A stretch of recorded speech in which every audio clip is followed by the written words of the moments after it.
Bonjour à tous, voilà, je me présente, je m'appelle Laurie. J'ai suivi la spécialisation en santé communautaire durant l'année 2017-2018.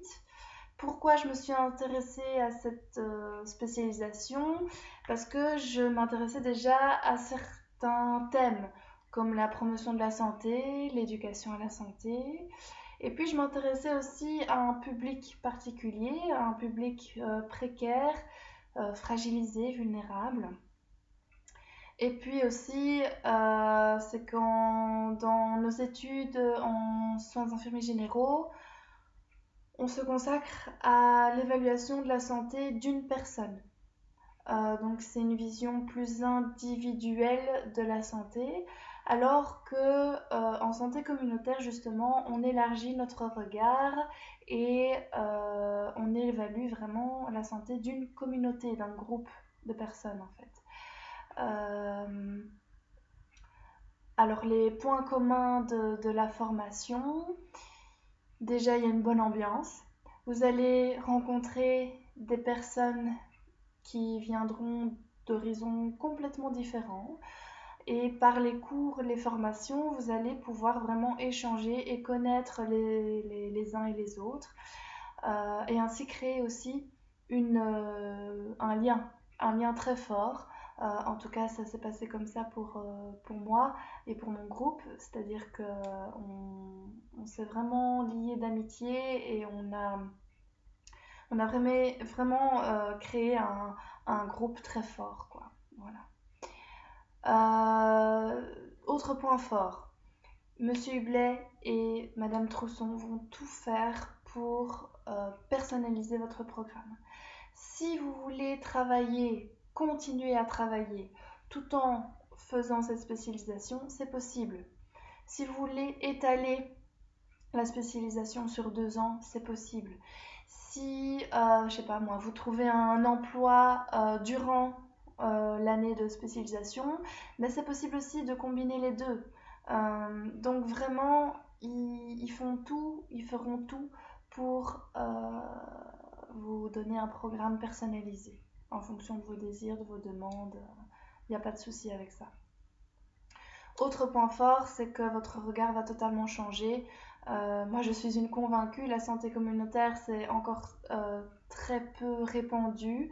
En tout cas, la mentalité n'est pas très connue encore à l'heure actuelle, mais elle gagne à l'être, car vraiment, vous allez élargir votre regard, vraiment. Vous avez, enfin moi en tout cas, mon esprit critique a évolué d'une manière inimaginable. Et puis, j'ai vraiment pris conscience que les politiques influençaient énormément notre métier. Voilà.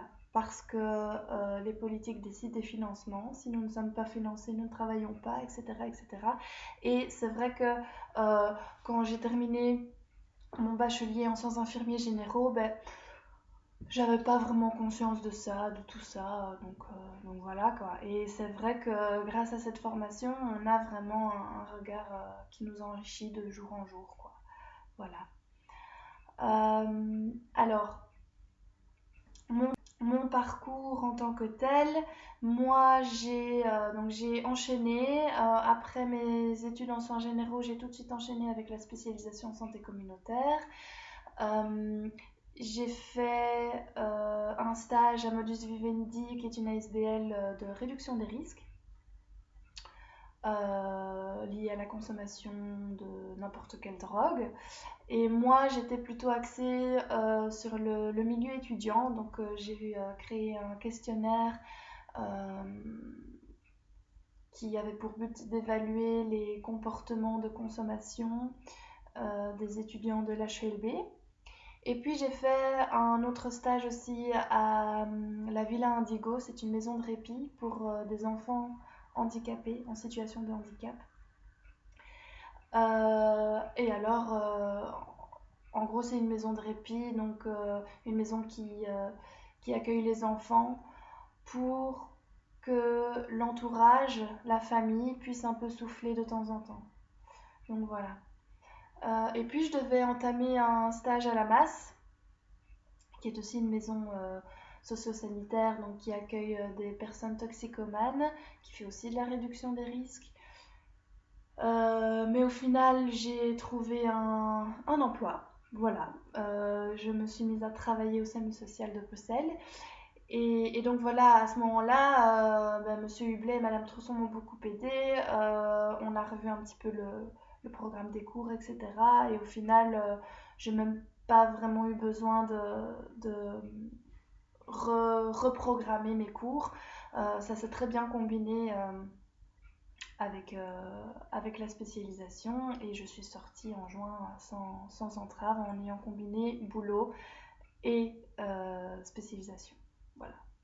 Alors, par la suite, j'ai continué au SAMU social. Je suis toujours au SAMU social de Bruxelles. Le SAMU social, c'est une ASBL qui propose des centres d'hébergement d'urgence pour les personnes sans abri. Pendant 2-3 ans, non, attends, ouais, pendant 2 ans, j'ai travaillé en nuit, enfin en soirée plutôt, donc de 16h à 2h30 du matin, pendant 7 jours d'affilée, et puis j'avais 7 jours de récup. Mais bon, au bout de 2 ans, j'ai commencé à fatiguer, hein, mon corps était épuisé physiquement et psychologiquement. Et donc, j'ai pu passer à un horaire de journée. Par contre, le Covid est arrivé et donc je me suis portée volontaire pour être la coordinatrice d'un centre d'isolement qui comportait 19 places. Donc c'était pour des gens qui étaient suspectés